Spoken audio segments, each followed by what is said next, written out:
words into one long hum, listening for like wind's thick breaths, the sound of a near man among boys. He found the cragged notes in the tree beside him, where he made out like wind balanced on the edge of a limb, brushing hair from his eye before steadying his arrow.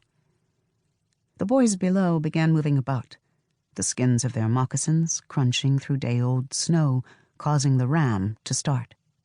Victor watched as like wind leapt from the tree, his bowed legs like a spider's, carrying him over the white terrain, while the others looked on, their expressions filled with equal parts terror and awe, as like wind took aim at the sheep, sized like a bear, that now ran so fast and so hard into the distance it seemed it might run itself into the coming night sky.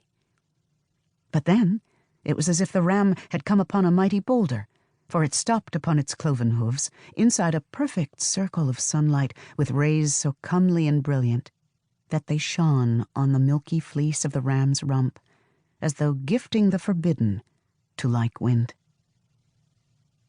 Months earlier, alongside the mouth of the canyon, Victor sat with the same 6 boys to begin his first fast. Below them was the sky, painted sapphire blue, and a sea of red earth not yet covered in frost, but at the mercy of low diaphanous clouds that lingered like protective mothers. The rock wall behind them, barbed and looming, protected the boys from an early winter's wind, and the rugged peak above them, known as Where They See People, seemed to promise, as it had for generations of boys before, that their visions would soon appear. But several days passed, and while the other boys began to see their Bixby, Victor beheld nothing but bigger sky. He maintained his fast, sweated for additional days, prayed with an earnestness and fervor unmatched, and still Victor's vision did not come. And though this should not have been a source of dishonor, Victor could not be convinced that his humiliation was unfounded.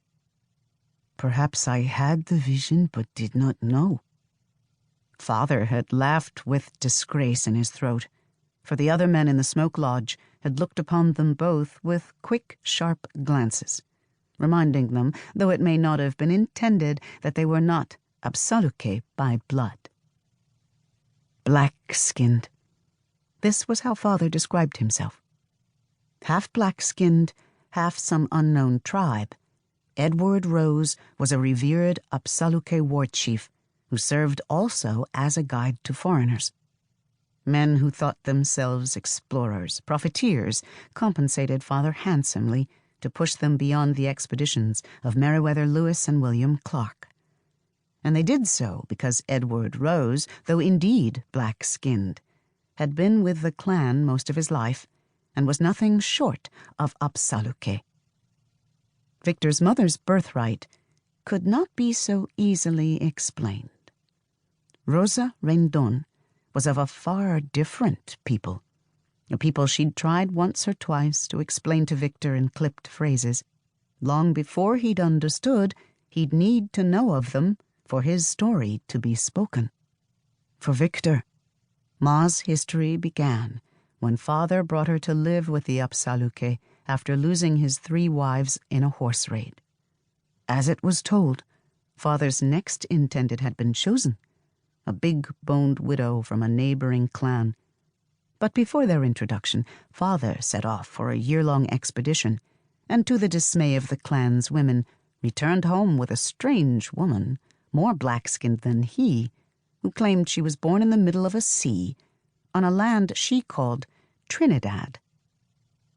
It was true that Father and Ma both were and were not Apsaluke, and Victor could not help but wonder if their origins, if his origins, had anything to do with what he felt was his lack of good fortune. The boys ran to the sheep that now thrashed against the brittle earth. One arrow in the flank, another in its right leg. As if confused, Lone Bull and Fire Bear looked to Like Wind, who slapped Victor on his back, congratulating him on their shared kill. Victor smiled, and the boys, who had been ready to praise Like Wind alone, grinned cautiously.